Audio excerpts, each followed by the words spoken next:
is Stay Live with Mickey and Willy. Hey, welcome strangers, and good evening, good morning, or whatever, good afternoon. We've got a truly global audience, which is lovely. Welcome to this Strange Life. I'm Mickey, the conduit between the freaks and the geeks, and we've got standing in for Willy tonight. My name's James Newman. I'm a writer living in Bangkok. Yeah, author extraordinaire. And tonight on the show, we've got Mark. I've been trying to get you for a long time. I think I first started talking to you back in June or July, so it's been a long time coming. We've got author, speaker, DJ extraordinaire, writer, author of Musical Truth 1 and 2, Mark Devlin. How you doing, Mark? Hi, fellas. Thanks for getting me on. And yeah, it's been a few months since we tried to organise this. And it's not because I'm some diva that's hard to reach. It's just that I'm busy as hell. And it does take a while for me to be able to program these things in sometimes. But here we are. So we can get it done today. Yeah, man. So how are things over there in the UK? Well, same as ever, really. Challenging. It's that grey time of year, you know, cold and grey, January blues, the post-Christmas come down right now. So I'm just throwing myself into work to, forget all that and just get things done. Yeah. So jumping into it, Mark, we had Donald Jeffries on the show. I don't know if you know Donald. He wrote a book called Survival of the Richest. No, I don't know him. Yeah, well, that basically, it's a book. It basically sort of goes into how the rich and elite stay rich. And what he said is that basically everyone you see, or a lot of people you see in the music industry and in Hollywood, are basically born into it. They're all kind of related. And I know you've given some great examples on some shows I've listened to. Can we start going into that? I mean, Brad Pitt, for example, he's got some very strange ties to other people. Well, yeah, so many of them have. Brad Pitt, from memory, is related in some way to Angelina Jolie. So them being put together was no random accident thing. It was always on the cards. And I would suspect his relationship with Jennifer Aniston was just some kind of sham, temporary thing for a few years. And when you get into the family tree of Brad Pitt, these are available online. And even mainstream newspapers have published these. Not that they're any beacon of truth, but, I mention it just because people that like to get their information from the mainstream and think that all alternative sources are just conspiracy cranks might like to look at some of these family trees that they've published. So these reveal that Brad Pitt, in some way or another, it's all cousins several times removed and all this, but they are related by blood. He's related to George Bush. George Bush is in turn related to Barack Obama, who is related to Dick Cheney. And then in the mix you have Celine Dion, Madonna. They've even put Pocahontas in there, who I didn't even realize was a historical figure. But there's all kinds of crazy stuff in this family tree, and it just veers off all over the place. There's connections to the British royal family, well, German royal family, you know what I mean. And it's just crazy. But this is by no means an isolated case. When you get into so many celebrities, and particularly in the world of music, you find out who these rock stars that have been served up to us really are. A couple of examples I was recently looking at were Peter Gabriel of the group Genesis, turns out his great-great-great-grandfather, if I recall correctly, or great-great-great-uncle, I think it might have been, was a one-time mayor of London, and he was a statesman and had all these kind of establishment connections, And then Chris Martin of Coldplay, his grandfather turns out to have been the mayor of Exeter at one point. So what are the chances if these rock stars get to the top through just working really hard, and it could have been anyone, it just happened to be them, of them having this type of ancestry? As you mentioned, I've given so many examples in public talks that I've done and in my books of the genealogy, the bloodlines that these musicians come from. And time after time, you find links going into the world of politics, going into the aristocracy, the peerage, royalty, going into secret societies like Freemasonry and Skull and Bones, going into military intelligence, the CIA, MI6, the Tavistock Institute. And it just happens over and over and over again. And anyone that wants to write this off as just random coincidence, quite frankly, you're insane when you're faced with this number of examples. Yes, you could write 2 or 3 off as just one of those things, but when it keeps happening, it becomes obvious what we're looking at here. We're looking at these individuals, these celebrities, these A-listers being served up to us by virtue of the families that they come from. It's all about their bloodlines. That's not to say that every single famous person comes from one of these important bloodlines. Certainly there are those that they select on the basis of their talent and their skill, and they're made offers that they can't refuse, and they're elevated to these positions of fame. But for the most part, I would say with the really key ones, the ones that everyone's heard of, the real movers and shakers, you find it's all about the families that they come from. And what you never find is that the fathers were plumbers, builders, carpenters, lorry drivers, bus drivers, dockers, construction workers. I would expect to find that, to be honest, with musicians coming from bands, playing these grimy clubs and, living the rock star lifestyle. I expect to find working class dads doing those kind of jobs, but you never find that. Yeah, they do say that, working class kids who go into rock bands don't have the same work ethic that those who come from more privileged families do. If you look at a band like the Stone Roses, for example, I mean, none of their ancestry is very rich, and when they got that money to record the second album, do you remember that the single was Love Spreads on it? And they just wasted all this money on like cocaine, and it took 2 years for them to complete this this record. But the more privileged bands, the likes of Coldplay and Pink Floyd and these kind of guys, have got a much better work ethic, and they get that by way of their parents who are also successful. So maybe there's not and you do have the poor background examples. There's people like Jimi Hendrix. I mean, his parents were really working class. You get these examples, but you can look at the likes of Jimi Hendrix, and many researchers suspect him to have been an asset of military intelligence and doing, the bidding of certain controllers. And the band Oasis, they're often cited. People say, "Oh, what about the Gallaghers? They were working class." But Oasis have been assets and tools, and they've been used to further agendas, as so many of these bands have. For the new Labour campaign, right? So much else pushing, transhumanism and whatever else. You can look at certain bands where the members come from anything but working class backgrounds, very privileged backgrounds. Pink Floyd, for example. The members of Pink Floyd were incredibly posh, coming out of Cambridge academia and with aristocratic backgrounds in the case of Nick Mason and Dave Gilmour. And the members of Genesis attended Charterhouse Public School. They're very posh. And Mick Jagger, believe it or not, studied economics at the London School of Economics, and then settled into being a rock star. So what's going on here? It seems to me like there's some grooming taking place for the roles that many of these people end up taking up. Again, it's by no means everyone, but we've got some good examples of prominent musicians that come from the most unlikely backgrounds that you would never expect. Dave Grohl's a good one, isn't he?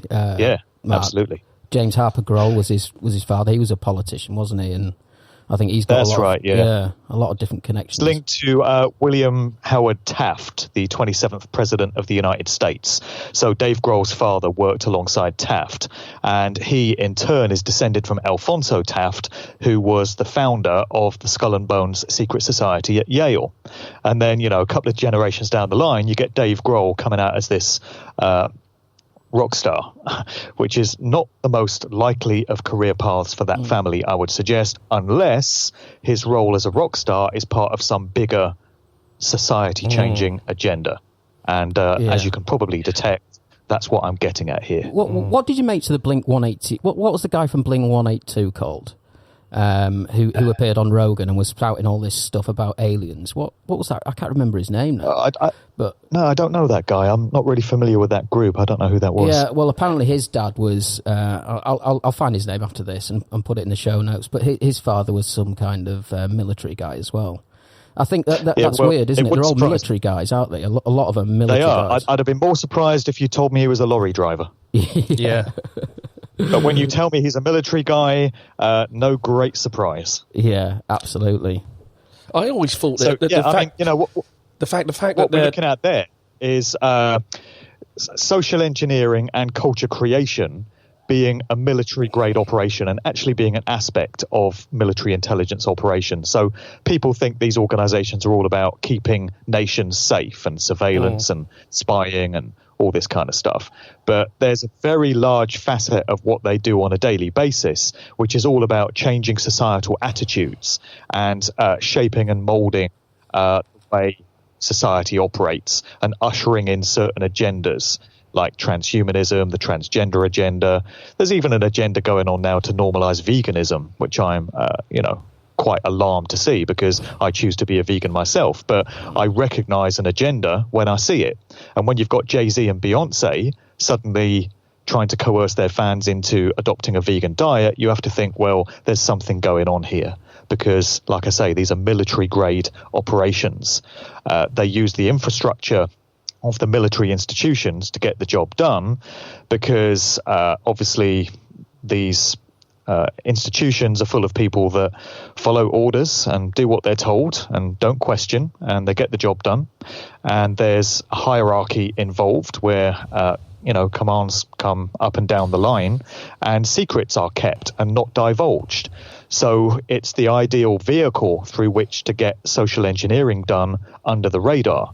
And that's what we've seen for many, many decades, so how far back do you think this goes, Mark? We were chatting about the Mayflower before we started the show, but then a thought just occurred to me that before you had mass military systems like we have now, artists such as painters and musicians would go and work for royal families. They'd be patrons of these kings, so that whole mechanism seems to have been in play for almost like centuries. Yeah. Yeah. I mean, Mark, do you know about the Mayflower? The first one of the first boats that went over to the US. Well, I know the official story of it. Yeah. The version. Yeah, and how many sort of famous and connected people now had relatives on that boat? Yeah, it's crazy. One of them is Jinx Dawson of the group Coven, who I've mentioned in my talks as well. Coven were this psychedelic rock band at the end of the 60s, and their stuff was very deeply entrenched in dark occult ritual Satanism, and they made no bones about it. She was really open about it. I read something you wrote about that. I included a quote from her that I found in an interview. And so on the cover of one of their albums, she's lying naked on this altar surrounded by candles and all these people in robes. And it's as blatant a depiction of a satanic black mass as you could get.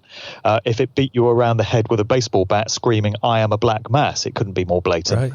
Right. And so in one of her interviews, she's breaking down her ancestry, and there's everything in there. There's Freemasonry, there's satanic secret societies. She mentions she's a descendant of some of the people that came over on the Mayflower.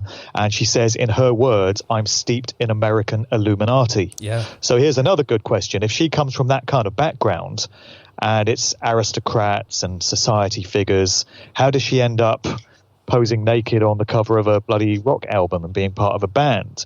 These are not natural things that you'd expect people from these families to become. You'd expect them to become lawyers and politicians and business leaders and all this kind of thing, but you wouldn't expect them to become rock stars. So the red flags are just piling up everywhere. Yeah, and I guess the thing is, you can't have as much impact, can you, on culture and society if you're a lawyer? Not unless you're one of the sort of top 1% or whatever. But I guess it makes sense, doesn't it, in a way, to have sort of cultural people, rock stars, actors. Well, that's the way to get the job done. Yeah, that's the way to change societal attitudes, by the creation of false heroes and role models. And again, that's a military-grade tactic. That's actually a term that was used by the KGB during the Cold War years. There's documents that have come forward breaking down how they were handling the standoff with the United States in that time. And one of the strategies in their documents is the creation of false heroes and role models that people look up to, because these people are incredibly influential. And just one sentence from one of these celebrities can change the attitude of millions of people towards an issue. I put on an event with this friend of mine about 3 years ago, a one-day conference, and we weren't getting a very good response to the flyers that we were putting out to promote it. So just for a laugh, I said to her, let's do a meme of David Beckham saying, "Hey ladies, get along to this event," and one of Samantha Fox, showing me age here, saying, Foxy. hey fellas, get along to this event. And just for a laugh, we created these memes, and immediately people started commenting, "Oh my God, did David Beckham really say that?" And all it takes is a sentence attributed to somebody like that, and all of a sudden you've got the attention of so many people. That's the power of celebrity, and that's something that the powers that be, the elites, whatever you want to call them, would not let go to waste. Yeah, that might be a good segue, actually, Mark, into lifetime actors. Can you tell us what lifetime actors are? Yeah, lifetime actor was a term that was coined by the author and researcher Joseph Atwill. So he put out the book Caesar's Messiah, and he's written a whole bunch of others as well. He's got a great blog called postflaviana.com. And so he coined this term to describe people that are put into the public eye, just like some of the examples I've just cited. They can be Hollywood actors, they can be TV stars, they can be musicians, they can be sports stars, supermodels, business leaders, politicians. And that's the way the public is trained to think of them. So Brad Pitt, who you started with, people think, oh, well, he's an actor, isn't he? He's a Hollywood actor. Yeah. Well, he's a bit more than that when you get into it, as so many of them are. And when you start digging and doing the research and you look into their genealogy, as we mentioned earlier, and you look into some of their affiliations and associations, such as Freemasonry and the Bohemian Club and Skull and Bones and membership of the Century Club and things like this, connections to the Tavistock Institute in the case of some of the British ones, it becomes clear that they're rather more than just actors, musicians, models, whatever. They've been placed into the public eye. So lifetime actor is an accurate term to describe what they're all about. They spend their entire career hoaxing people into thinking they're just that, when actually they're doing some rather different work. What about George Clooney, for God's sake? People think of him as an actor, but he sits on the board of the Council of Foreign Relations, which is one of these think tank organizations that shapes politics and society, and it's similar to the Bilderberg Group and the Round Table and the Council on Foreign. What's the other one? The bloody I forget the other one. But all these secret societies and think tank groups. George Clooney's sitting there on the board of this, influencing major decisions, major economic decisions. And he's supposed to be just an actor. You mentioned a Tavistock Institute, which I'm completely ignorant of. What is that? What's the Tavistock? Well, this is an organisation in London. An official organisation or a secret? Yeah, absolutely. They've got a website and everything. They've got their headquarters in Tavistock Square towards central London, which is where they got the name of the organisation. And it formed in the 1920s, I believe it was. It was connected to Wellington House and Somerset House, which were these other organisations involved in behavioural modification and social sciences. Wow. I think that's the way they described their activities in the early days. And they've grown and evolved through the decades, but basically what they've been involved with is changing societal attitudes towards things and changing culture. And one of their big roles was during the 1960s counterculture era, where you had all these societal changes happening in the United States with the emergence of the hippie scene, the flower power generation, psychedelic rock music, the emergence of huge quantities of LSD, which have been shown by documentation to have come very much from the CIA. They were putting this stuff out into the market. You had all these big rock music festivals starting, like the Monterey Pop Festival and Woodstock. At the same time, you had all these other changes to society, such as the emergence of feminism and the birth control pill, and you had all these riots and Black Panther demonstrations and stuff like that, civil rights events going on. And then over in Britain, simultaneously, you had the emergence of what was known as swinging London, attitudes towards attitudes towards sex and love and family and lifestyles were changing completely in tandem with what was going on in America. And LSD started to emerge on these shores as well at the same time. And then you had groups like the Beatles and the Rolling Stones and the Who were playing their part in changing attitudes and changing values alongside the likes of the Doors and the Grateful Dead and all these groups from the States. And what was happening was, on the British side, you had the Tavistock Institute. One of the major players to come out of that was Aldous Huxley, of the infamous Huxley family, who've been up to their Doors of Perception. Yeah, exactly. So Aldous Huxley wrote the book The Doors of Perception and Brave New World, and Jim Morrison is said to have named the group The Doors after the Huxley novel. Well, Huxley was involved in MK Ultra, wasn't he? Along with Hubbard and others. He was part of the team. Yeah, Aldous Huxley was one of the co-architects of the CIA's MK Ultra program. So he went over to America for a period, and he was hugely influential in that whole counterculture thing and how it all went off and the acceptance of LSD into society. So what you had was the Tavistock Institute and members of British intelligence working closely in tandem with the CIA to ensure that the same kind of social changes were happening in Britain and America at the same time. So none of this was random. None of it was by accident. The Beatles weren't just four lads from Liverpool that worked really hard, played a few gigs, crossed their fingers for good luck and made it against all the odds. Unfortunately, there would appear to be much more to the story in terms of where they came from and what they were all about, and not just them. You know, it's the same with the Stones and all these other groups. So the Tavistock Institute had their finger in many pies during that decade, and they have done all along. So what we're seeing now with transhumanism, the artificial intelligence, futurist society, the smart grid society that we're all being led towards, and all these attitudes towards transgenderism and LGBTQ. All of this is agendas that come out of organizations like the Tavistock Institute. These attitudes that we now have towards LGBTQ lifestyles and stuff, not to denigrate them, not to take anything away from someone that genuinely adheres to that way of thinking. But when you find society being persuaded and coerced and beaten over the head to kind of fall into line and think a certain way, none of that is coming from regular everyday people. It's coming from organizations that specialize in training and conditioning populations in how to think. And with social media nowadays, it must be so much easier to kind of engineer these kind of and create these cultures, right? A few key people, as you say, tweeting the agenda, you know, and the rest of society toes the line.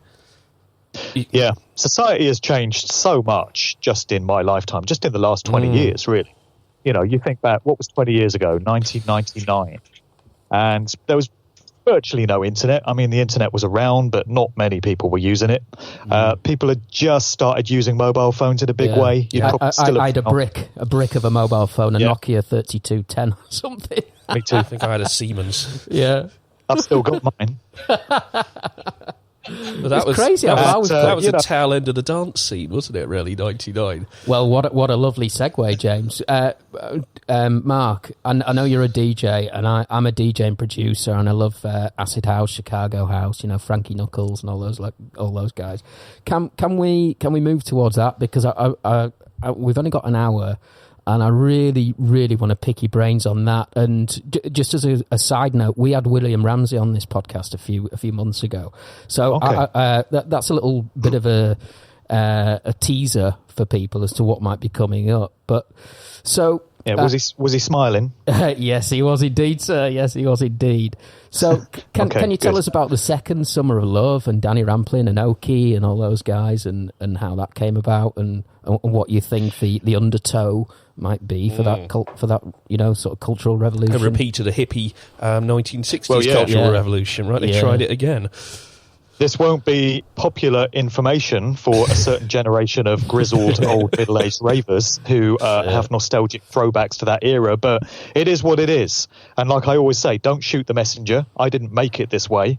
I've just found it to be this way, and I'm reporting on it. So I started off my second book, Musical Truth Volume 2, which came out just about a year ago, with 2 chapters on the UK acid house scene of the late 80s, 87, 88, and what it led to over the course of the next 30 years, the worldwide phenomenon of electronic dance music that we now have, which is truly international. And without any kind of exaggeration, has caught up millions upon millions of young people in its wake, for whom going out now clubbing and to festivals is an inherent part of their lifestyle. So it really has been massively influential. You can't underestimate the effect of it. But it all had, we're told, humble beginnings that in the UK at least can be traced back to late 1987 and then all of 88 and 89, and they were known as the Second Summers of Love. So there's our first clue, there's our first red flag, because the psychedelic era, the flower power era of the 60s, specifically summer 1967, was known as the first summer of love. And then the media adopted this tag, the second summer of love, to describe what was going on in Britain. And you can find endless quotes from that time from promoters and ravers and DJs saying, oh, it's just like what happened in the 60s with all the LSD. You know, it's like a rebirth of that whole thing. And absolutely, that's what it was. But it wasn't by accident. So many of these misty-eyed, nostalgic people seem to think that it was just organic and grassroots, and it just came out of this amazing maverick spirit that a lot of people had to try and create something dynamic in Britain at that time. But I would suggest, and I do in the book, that to a very large extent, you would have had organisations like British Military Intelligence and the Tavistock Institute behind these events to make sure they went off in certain directions. So the official story of how this acid house scene all got started is very simplistic, and it sounds like a fairy story. And I've heard so many of these now that I'm very suspicious of them when I hear them, because they just sound like such simple ways of explaining things. We get this story endlessly repeated, that these 4 DJs from London went on holiday to Ibiza in late August 1987. It was Paul Oakenfold for his birthday, and he had Danny Rampling with him, Nicky Holloway, and Johnny Walker. And the story they tell forever is that they went out clubbing to Amnesia. They heard DJ Alfredo playing. It's a Portuguese guy, right? Yeah, I think he's Argentinian. Argentinian, yeah. South American, yeah. Yeah, so he was playing this really eclectic set of all these different sounds, and they'd never heard anything like it, they say, and they were partying open air under the stars, and they were doing ecstasy, because suddenly, you know, these e-pills had appeared out of nowhere. And they said they had this amazing spiritual epiphany where the music all made sense, and it was just this amazing awakening. And they felt to bring this all back to Britain. It was just what needed at the time, and they came back and started their club nights. Danny Rampling started Shum, Paul Oakenfold had Spectrum, the Theatre of Madness, and Future. Nicky Holloway started Sin, and we're told that from there, this all happened at the same time as the emergence of Chicago house music, by the way. You had all these records coming over from DJ International and Trax Records, all these amazing house records from Chicago, and then techno music from Detroit. And it all happened just at the right time for London DJs to start embracing this music and taking this more open-minded, eclectic approach to their sets. And we're told that everything just spiraled quickly from there. We got the rave scene from that. We got early dance music festivals. Going into the 90s, you had the birth of the super clubs like Ministry of Sound. Interesting name, Cream. Ministry. Yeah, Ministry. Yeah, Ministry of Sound, yeah. And Cream and Gatecrasher and all these. Yeah. And then all of a sudden, you've got, over the course of a few years, an absolute cultural phenomenon, which, like I say, has changed the lives of millions of people. So you can go back and do a bit of digging into some of these early days and how it all got started, and some interesting things start to emerge. Just recently, Danny Rampling posted a picture of himself in army uniform, and he was apparently part of this elite army unit based in Aldershot in 1983. So he's got a picture of himself, and he posted it on Facebook, and he said, I was proud to serve with this great group of guys. It's my proudest moment, or words to that effect. Now, I never knew Danny Rampling was in the army until he posted that. And people could say, well, so what? He was in the army. You then look into Paul Oakenfold's background, and before he became a record promoter and a DJ, he was a chef. He trained as a chef, and he had a stint at the Royal Army and Navy Club. Okay. Then you look into the backgrounds of some of the other movers and shakers, and you find other links into the military. You find links into the establishment. The guy who founded the Ministry of Sound nightclub, or who funded it, you had this guy, Justin Berkman. Wasn't he? Was he a stockbroker or something? Yeah, similar to that. You had Justin Berkman, who was like the public face of it. He was a DJ that went over to New York, was inspired by the Paradise Garage Club, and wanted to create a London version of it. But he got his funding from this guy, James Palumbo, and he was... he came from a millionaire family. He was a city boy, wasn't he, basically? Yeah, he was a city trader, basically. And he's a baron. He's now the Baron of Southwark. So he's part of the peerage, nobility, you know. Not a natural career path for somebody from that background, but he got that whole thing going. Wow. Then you had many of the promoters of the early raves, like Tony Colston Hayter, who came from this privileged public school background. There was this other guy that did these events called the Toffs Balls for public school boys and schoolgirls. I forget his name, Jeremy something I think it was, but you know, he was a public school boy as well. And you had this old guard of sort of Tory, old school public school boys muscling in on the rave scene. So you have to ask the question, is that an aspect of control? Is that an aspect of the establishment making sure this whole thing goes off in certain directions? Of course, many people would say it's just about them making money. They make shitloads of money out of promoting these raves. That was their motivation for doing it.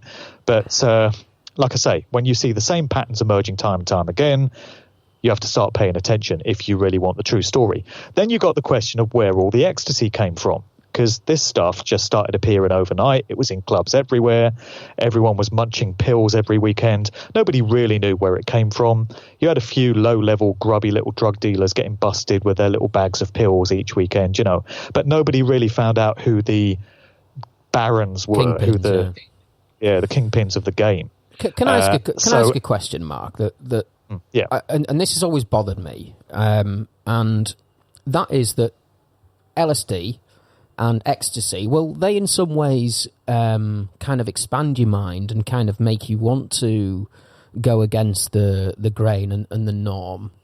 So I don't understand why those drugs in particular are used to... I mean, I can see it with opiates and heroin and crack. Alcohol. Yeah, and alcohol. But I can't see why...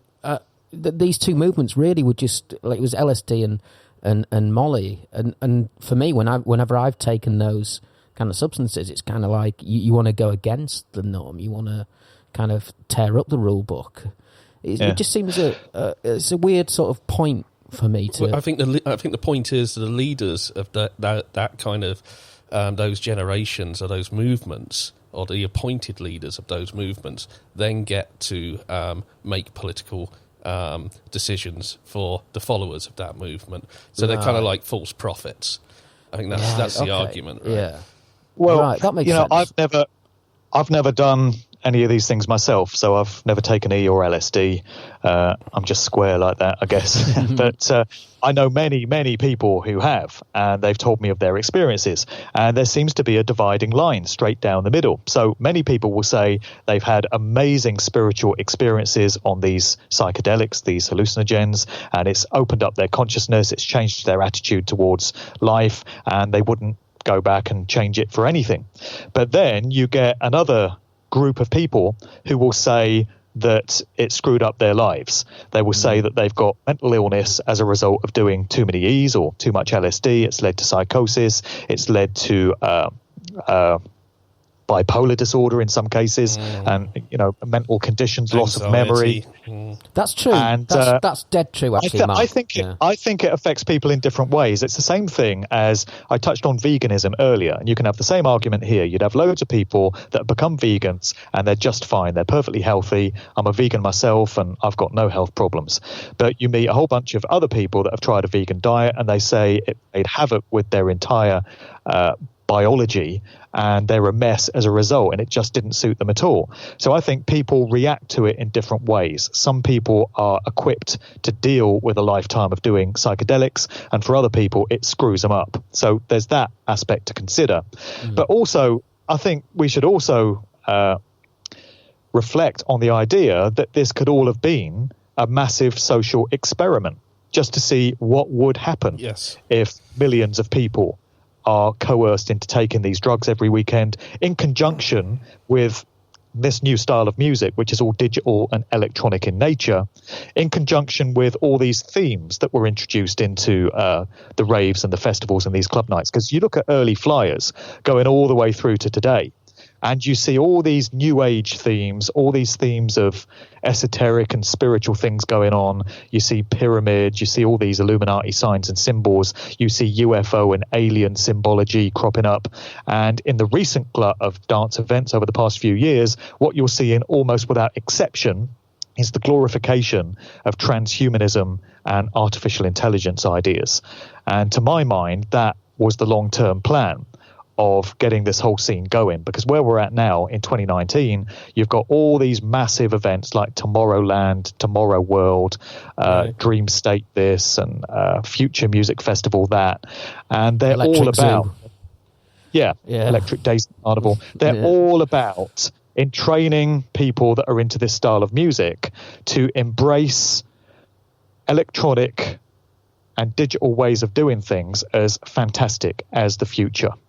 And what I think is going on is this generation is being softened up to be more readily accepting of where society is headed, which is the smart grid Internet of Things, where everything is connected to machines and where we're being coerced into embracing technology as a god. And we're already seeing this in China, right? I mean, absolutely.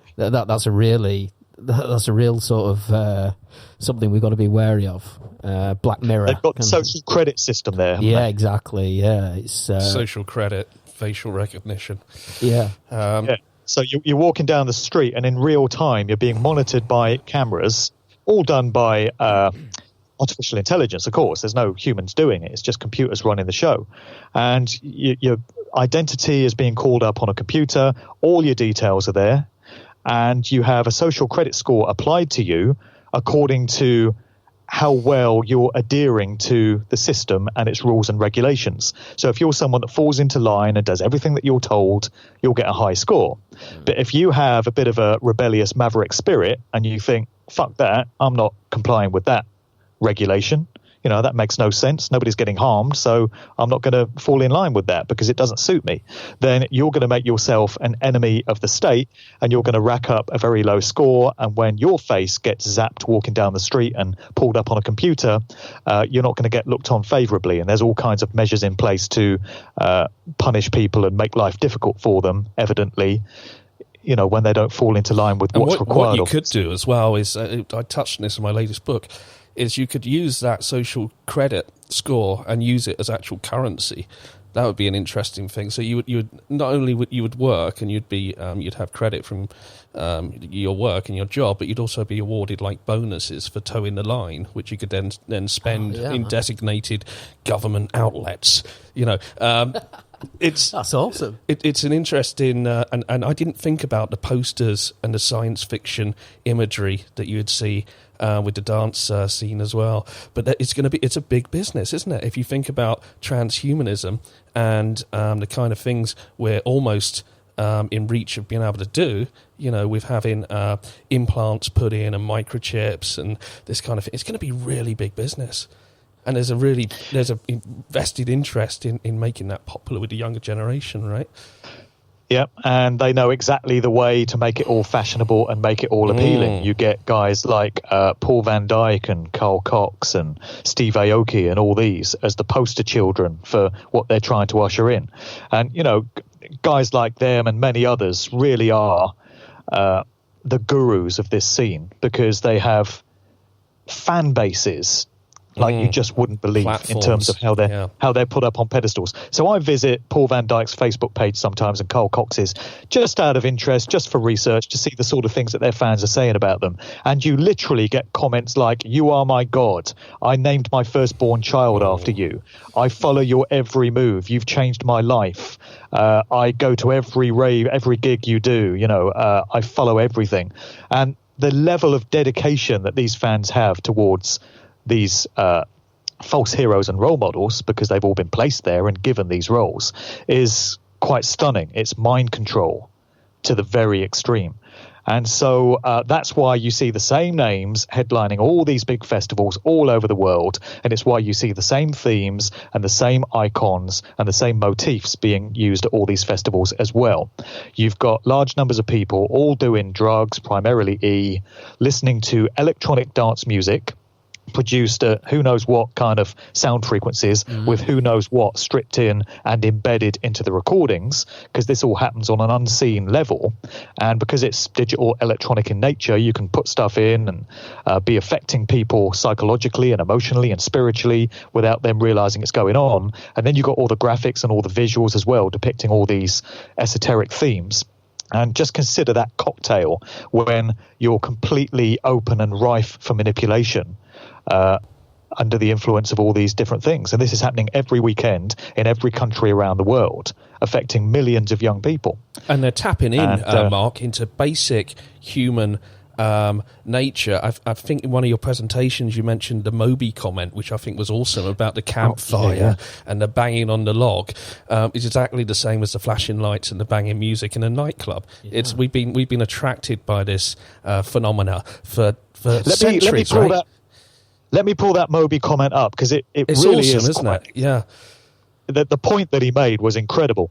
This was on BBC 4's Can You Feel It? How Dance Music Conquered the World, which is a show they put out last year, a 3-parter to mark the 30th year. I watched this and I stopped it and I paused it and I took a notepad and I wrote down what he was saying. It was such a great quote. So yeah, I've got the quote here. And Moby, incidentally, comes from a Freemasonic family, and he's descended from Richard Melville, who's the guy that wrote the Moby novel. That's how he got it. Herman Melville. Moby Dick, yeah. Yeah. So his quote was, this is what he said on the program: "If we were sitting here 25,000 years ago, someone might ask, what do you think is compelling those people to bang on logs and dance around a fire while lights flicker in their eyes? You also just described modern dance culture. So an anthropologist could use those same terms to describe music and dancing and hedonism 20,000 years ago or 5 minutes ago." So they've tapped into these primal states of man. They're like the modern day shaman, aren't they, these guys? Yeah. All we've got is a contemporary packaging of these influences that have been there at a very deep level of the human condition. Yeah, and it's almost kind of like religious as well, because these guys are on like an altar at the sort of back of the room. It predates religion. It's before religion. It's like it's in our DNA. Yeah, I see it. But it's funny that DJs are kind of raised up. Oh, right, on the platform. Yeah, on a platform. Yeah, and it's kind of like they're giving a sermon, an altar. You know, yeah. It's exactly like that, and isn't it ironic that on Saturday night all over the world you've got DJs up there on podiums raising their hands up like a priest, and they've got thousands of people in the congregation, and they're controlling them with their every move, with their every sound, and then just a few hours later, as Sunday morning dawns, their parents are all going to church, and a different kind of evangelist gets up there on the podium to the assembled flock and delivers a different kind of message. But there's so many parallels between the two. Yeah, absolutely. Should we get into the smiley face then? Because we were talking about the imagery, and I know in one of your previous presentations you were talking about the eyeball that Paul Oakenfold used for his night, and the smiley face. I think they're the two sort of ones that stand out. Where did the smiley come from? I don't know, but I think Mark does. I think it's an old... I'll let Mark explain. Yeah. No, I think I think James is asking about the smiley face, right? Oh, the smiley. Yeah. So the smiley face has a long and checkered history. It was used a lot by the American advertising industry in the late 60s going into the 1970s in the era of the Vietnam War. And reportedly, it was a way of kind of trying to cheer up the American populace, because there was all this bad news about what was going on in Vietnam and all these social changes and stuff. And so companies started using this smiley face just as a way of improving the public mood, we're told. It cropped up as an emblem of the Watchmen, which is this sort of dark graphic comic that came out. Is that whistling your end, by the way? It is, yeah. The thing about Thailand is you give a Thai a whistle and you ask them to direct traffic, and they just go crazy. A police whistle or a security guard? Yeah, a security guard, isn't it? Exactly. It's someone letting the traffic out of a hotel, Mark. So right, okay. Try and ignore it. It's not too loud this end, actually, because we've got headphones on, I guess. But yeah, I'm sorry. Well, I just wondered if it was outside my house, but it's clearly not. It's some raver with white gloves on outside. Yeah, he brought his whistle to the event. Yeah, with a some Vicks Vapor Rub and a face mask. Smiley maybe. T-shirt on as well. Yeah, and some poppers. Yeah. Anyway, so the smiley, it cropped up as an emblem of the Watchmen, which was this graphic novel series put out by Alan Moore. What's the guy's name? Alan Moore. Yeah, Alan Moore, that's it. And it had a blood splattering on it as part of the storyline that unfolded there. And this smiley face emblem then cropped up on the sleeve of Bomb the Bass, Beat Dis, which is a very important British dance record that came out early 1988 and got to number 2 in the charts. It was the creation of this guy, Tim Simonon, and he featured the smiley face with the blood splatter. And then as Danny Rampling's Shum Club Night got going, 87 going into 88, Rampling adopted the smiley yellow face as the emblem of that night as well. And that got copied and mimicked by all kinds of promoters, and it just became the unofficial emblem of the whole acid house movement. And it was exploited by D-Mob towards the end of 88 as well, when they had We Call It Acid, the anthem of that whole scene. So it just became intrinsically linked with the acid house scene. And you've had all these revival nostalgia events going on last year to mark the 30th anniversary. Rampling has done a bunch of events. He did one in New Year's Eve in Amsterdam, where he used a version of the smiley face logo that makes it look like it's an ecstasy pill. So, nice and responsible there. Yeah. Anyway, there is a dark side to the smiley face, it turns out. And if you've had William Ramsey on your show talking about the smiley face killings, you'll know what it's all about.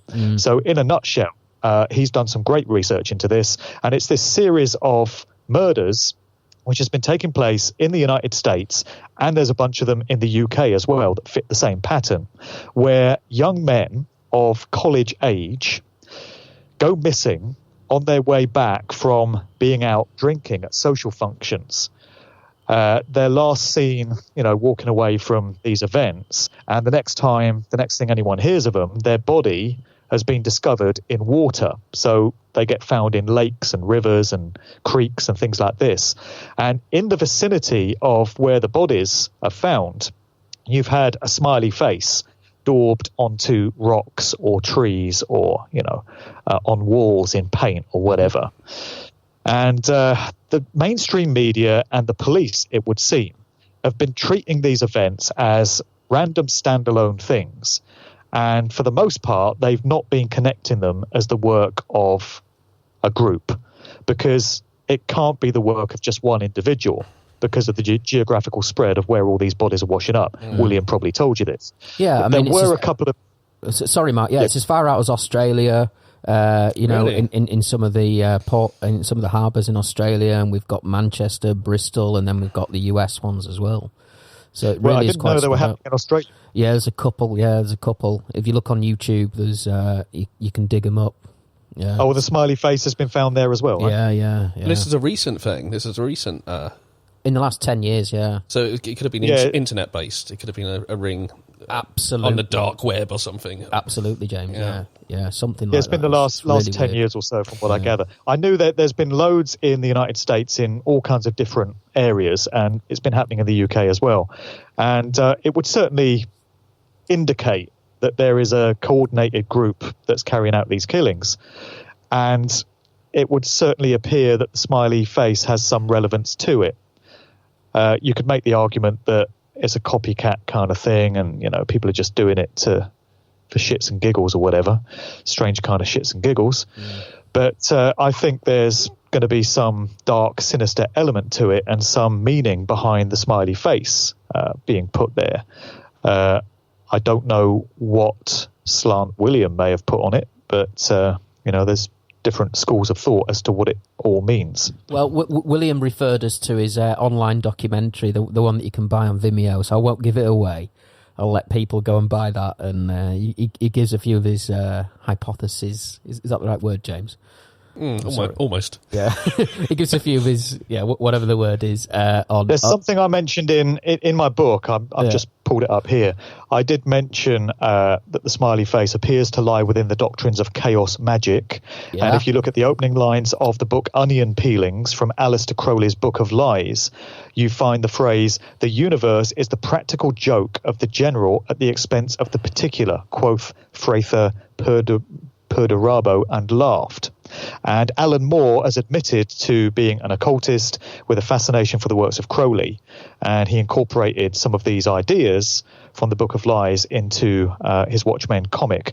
So this all speaks to this nihilistic kind of satanic worldview, which states that life is just a sick practical joke. And it leads to this satanic mindset of do whatever you want, do what thou wilt, just appease your own base, profane instincts and desires, because ultimately there's no point to life or the universe. It's all just one big joke. And that could be the origin of this smiley face, which takes on more sinister and dark overtones as you add new elements of the story. Wow. Well, it was funny how the smiley face arrived in my life. I lived in a suburban town called Alpington in the UK, and it was like 87 or 88. And suddenly this imagery was everywhere. It's like everyone had these badges, T-shirts, they're in the record stores. I think you could buy like smiley paraphernalia in Woolworths. It's like the whole phenomenon of the smiley took over the town suddenly, and it was almost like a military operation. Now I think about it. Well, I went to the base. Mark, you might know Back to Basics, the nightclub in Leeds. Leeds, yeah. That's my kind of stomping ground, up your Ronson and Back to Basics. But I went to the Basics 20th birthday party, and there were smiley faces hanging from the ceiling, spinning. Everyone had smiley face T-shirts on and badges. This was like it was a craze, wasn't 2008 or something. No, sorry, it must have been 2002 or something. Yeah, but yeah, everywhere. Yeah. Well, none of these things, yeah. None of these things happen by accident. Yeah. I can no longer accept that you can have any kind of trend or big social movement that affects huge numbers of people and has its own iconography and imagery.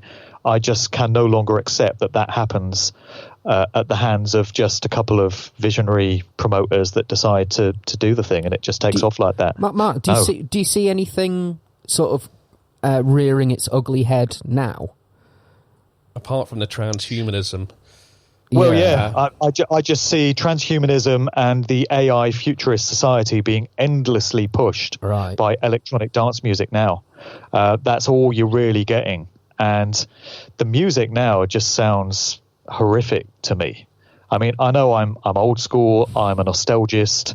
I'm like that with hip-hop as well. I love hip-hop of the 90s, but I can't stand to listen to the stuff that's around at the moment. And to my mind, all of it has gone way down the toilet. It's just in the very bottom of the cesspit now. But electronic dance music now, I listen occasionally to Paul Van Dyk's show and Judge Jules' show and Pete Tong's show, just to keep up with what sort of sounds are getting put out there. And it's just, disgraceful to me. A lot of it's trash. It just sounds like noise. It's just noise. It's just electronic, annoying noise that is dissonant and discordant, makes me panic, makes me want to switch it off. And yet you've got a generation of young people who think this stuff is the absolute shit. This stuff is the dog's bollocks. This stuff is, it defines their life. This is their life. They think it's absolutely fantastic. So there's a whole generation that's been entrained and raised with this stuff, whereas old bastards like me, who can remember better days, better times, different ways of doing things, our views are just no longer relevant because we're not a generation that's in the crosshairs anymore. Mark, what did you make? And I don't like his music at all. I'm not a trance head at all. I'm a definitive sort of definitely into house music and deep house and Chicago stuff. But Avicii, what do you make to Avicii's death? That was a weird one. Do you know anything about that? Absolutely. It makes no sense. It's the same as so many of these other bizarre deaths. It's the same as Dolores O'Riordan of the Cranberries. She turned up dead in a bathtub, we find out, in the Park Lane London Hilton in January of last year. And then in April, 20th of April, we get news of Avicii turning up dead in the private residence of the Sultan of Oman, the royal family of that particular state. So that's a bit weird, isn't it? What was he doing there? in the first place then. Yeah. So we're told that Avicii burnt himself out very quickly, very young in the game, after a few very intense years of touring and being worked like a dog by his controllers. His health had taken a severe battering. He's supposed to have had his pancreas removed and part of his liver and stuff in operations because he just got so sick from the touring lifestyle and doing drugs and alcohol. And he just wanted out. He announced at the age of, 26, I think. He said he wanted to retire. And he had a couple of years where he'd pretty much faded from the limelight and gone into obscurity. And then the next thing we hear of him, he's turned up dead in very suspicious circumstances at this place in Oman. And his family made a statement which seemed to hint at him having taken his own life. They were saying, it was all too much for him and he just couldn't handle it. And they were implying that that's what happened. But then some details of how he died emerged, and we're told that he died from a broken wine bottle. He'd evidently cut himself with a broken wine bottle. Yeah, that now, was weird. if you've had enough of this life and you want to do away with yourself, you have different options available to you. One of those options is to take a bunch of pills and go to bed. And if I was ever going to do that, not that I am, so that's not something that's on the cards for me. Mm. But if ever I was in that situation, that's what I'd choose. There's easier ways. Who is going to choose to smash a wine bottle and do themselves in that way? Especially in Oman. Can you even drink wine in Oman? Probably in the Sultan's palace, you can. Right, yeah. Probably not legally. But. Right. And then you look into Avicii's name, the meaning of his chosen artist name. So his real name was Tim Bergling. He went by the name of Avicii. And it comes from the Buddhist philosophy, apparently. And it's a phrase that refers to the lowest depths of hell or purgatory. It translates as something similar to that. So it's a very dark artist name for him to have chosen. So that's another strange element. I can only point these things out and leave people to address the question themselves and ask whether the official story that he'd had enough of it all. And this is another thing, he seems to have achieved his way out of the limelight. He wanted out of the game. He wanted to quit tour, that's and he did quit touring. Yeah. So you would think he got what he wanted, and he was no longer suffering all the pressures of being a performer, and yet he still wanted to end it all, we're told. What a grisly end. Is there any connection, do you think, to Cornell and Chester Bennington? Because they were all around the same time, but do you think they're connected in any way, Mark? It's probably not a direct connection. I mean, there's elements of those two guys that, their deaths that make no sense either, and all kinds of strange red flags. I don't think any of those were directly connected. But with the Avicii thing, the fact that he was no longer a profitable commodity for the dance music scene, for the music industry generally, could have something to do with what happened to him, because the industry likes its assets to go on and on and on, to continue delivering, to keep putting out albums, to keep putting out shows. If you're no longer capable of doing that, you're of no use to them. They've invested a lot in you and you're no longer delivering. So given the psychopathic mindset of the people that we're talking about here that run these industries, it would be nothing to them to do away with somebody that has outlived their usefulness. They have no empathy, in a heartbeat. So we have to consider that option here. Crazy. I just want to end, if possible, on some of your more far out, Mark, as I like to call them, theories. Two of them which I really love are the Jim Morrison one, and James, you brought this up earlier when we were sort of discussing our game plan for tonight, and Paul McCartney. Do you want to just touch on them? We're nearly at an hour, so we'll just have a little bit of fun in the last 5 minutes just talking about... should we start with Jim Morrison? Well, Jim, it's interesting we're in Bangkok, because the guy who wrote the kind of definitive biography called No One Gets Out of Here Alive, Jerry Hopkins, lived in town here until quite recently. He died last year, actually, and he knew Jim quite well, and I would speak to him about Jim and stuff. And my theory with Jim was that he had a kind of really strict upbringing, and he rebelled against that in the worst way possible by becoming this horrible, antisocial, alcoholic, drug addicted rock star. And then I listened to some of your other podcasts over the last couple of days, and the theory you have is much more interesting than mine. Well, yeah, I mean, it's not even so much a theory when it comes to Jim Morrison. It's known, it's documented that he was the son of the US naval officer George Stephen Morrison that was involved in the Gulf of Tonkin incident in Vietnam, which springboarded the whole Vietnam War. That's who Jim Morrison's dad was. He used to say in interviews that his parents were dead when they quite clearly were. Yeah. And so Jim, to my mind, and to the mind of many other researchers, was a shining example of a lifetime actor. Yeah. And his entire stage persona was a construct. That wasn't really him. He was playing a role. And when you see him up on stage, getting up to all this debauchery and exposing himself and pushing drugs and all this, that would all have been part of that social movement of the time of trying to normalize these kind of relaxed attitudes to sex and drugs and rock and roll. And then you have him apparently turning up dead in a bathtub again in Paris in 1971 at the age of 27. And no one saw a body, right? No one saw a body or anything after the Paris incident. Yeah, well, his partner, Pamela Courson, is supposed to have found him dead. And then she killed herself, like a year later or something. She didn't last long. She died in 1974 of an alleged overdose. It's the same thing with Jimi Hendrix, you see. Jimi Hendrix, his girlfriend Monica Danneman, was around when he met his end, which would appear to have been at the hands of Michael Jeffrey, his manager, who was a British military intelligence officer. But Monica Danneman, Jimi Hendrix's girlfriend, turned up dead some 20-odd years later in 1996. Her body was found in a fume-filled car in a garage at her home. So, with Jim, we get the story that he just passed away in a bathtub of some kind of undisclosed overdose. But like you say, nobody really saw the body, and there's all kinds of unanswered questions about whether he really died or not. So a lot of people think that that was a fake death and that he was just retired off into the background somewhere after a job well done. But I don't buy the idea that he was genuinely rebelling against his parents. I think he was the son of military intelligence, and he was given a role, and he played that role. Fascinating.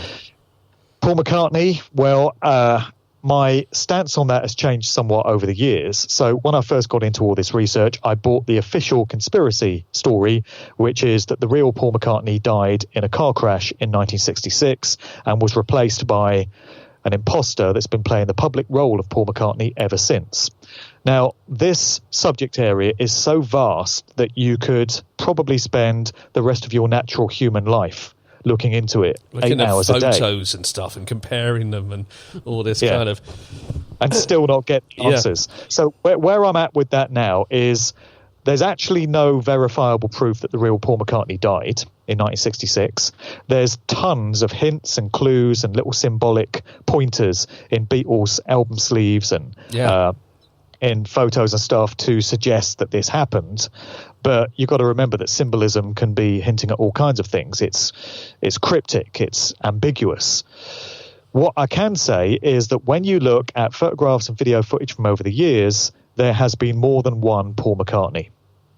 So I can't say for certain whether the guy we have today is an actor or whether it's the real Paul, but I can tell you there's been at least two, and it would seem more than two, stepping in and out of the public role of Paul McCartney all these years. It's not just been one guy. And I can say that with absolute certainty. A body double, that's to fulfill some gigs. Yeah, maybe he needed to be in the studio, but there was a gig that needed to be played or something like that. Well, yeah, it's fascinating. All the Beatles used doubles. Actually, they've admitted to this. They would have decoys when they wanted to. Yeah, they were definitely decoys. Slip in the back door of a venue quietly. They'd put the decoys out front for all the screaming crowds. But what we're talking about with Paul is more than just a decoy that would appear like that. We're talking about two Pauls that played the gigs and two Pauls that would do interviews and two Pauls that you'd see out and about.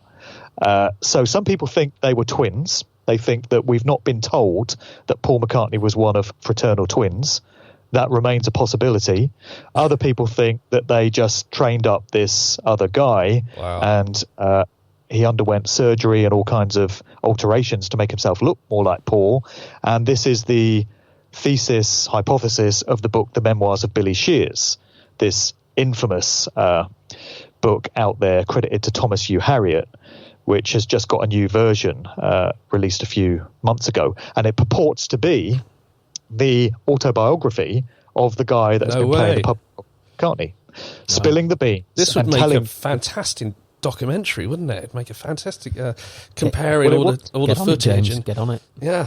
So in the book, the Memoirs of Billy Shears, you've got purportedly this guy, his name's William Shepherd, and his nickname is Billy Shears, hence the reference to Billy Shears on the Sgt. Pepper's Lonely Hearts Club album. And he's telling you all about how Paul died, according to the book. I'm not sure I buy that. But he's telling you all about how he was groomed for the role from birth, because he comes from a Freemasonic family, and he's just another lifetime actor, and he was given this role to play for the rest of his days, and he's doing it out of allegiance to these societies that he belongs to. And he's given you all kinds of inside knowledge about the inner workings of the Beatles, which to my mind can only come from somebody that was a part of that inner circle. It's either that or this author's got a hugely vivid imagination and is a very accurate researcher. So that's what the premise of this book is. However, it's presented to us as a work of historical fiction, and it's referred to as a novel. And the reason they've done that for legal reasons. Exactly. So if anyone tries to launch any kind of legal action against them, they can say, well, we've told you that part of it is fiction. So you shouldn't be taking it that seriously. But what I think we have is certain revelations being put out there in plain sight, so we can no longer make the claim that we weren't told what went on, mixed in with a bunch of fiction that can be shown to be fiction if it ever needs to be. They can say, oh, come on, look, this is obviously bullshit, this bit that we put in here, you know. And this, of course, is what people say about certain truth researchers. You know, people will say this about Alex Jones or David Icke. They will say, for the most part, they're telling you the truth, but they mix in a bunch of diversions and disinformation so that you don't know which parts of what they're telling you are genuine and which parts are designed to lead you off down the garden path. So that's what we're faced with this whole conundrum. Awesome. Mark, what a beautiful way to end. Mark, we waited a few months to get you on, but you didn't disappoint, sir. Yeah, being a sort of fan of music and pop culture, this was excellent for me. Really enjoyed it, and you didn't disappoint at all. It was fantastic. James, anything else to ask? Or? Well, just best regards from Bangkok. It's lovely to hook up this way. Really, really fascinating. Yeah, it's cool, man. And Mark, where can people get hold of you, brother? And the book. Where can I get the book? Yeah.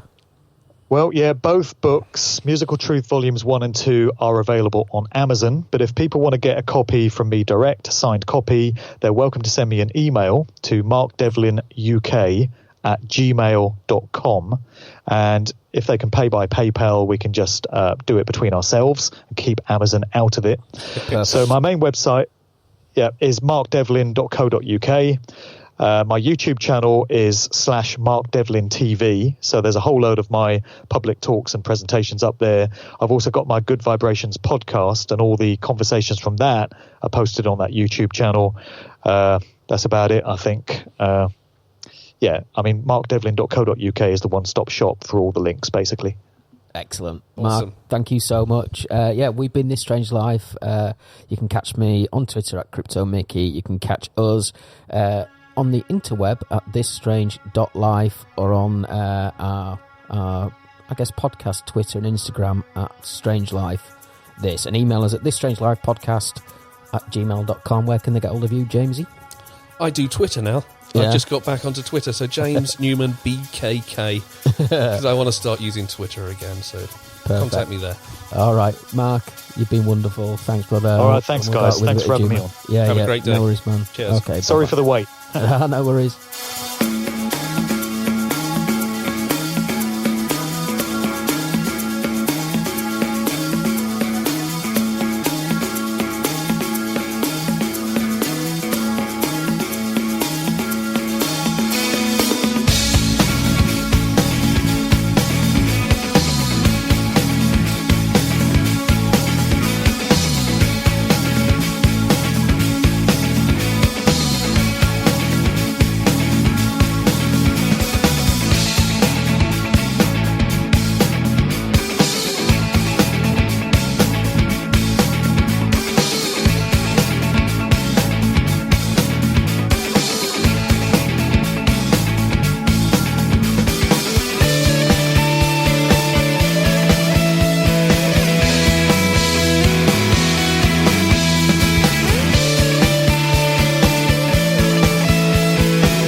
icons. Icons should be icons, shoot the icons, fuck the icons. Icons should be icons, shoot the icons, fuck the icons.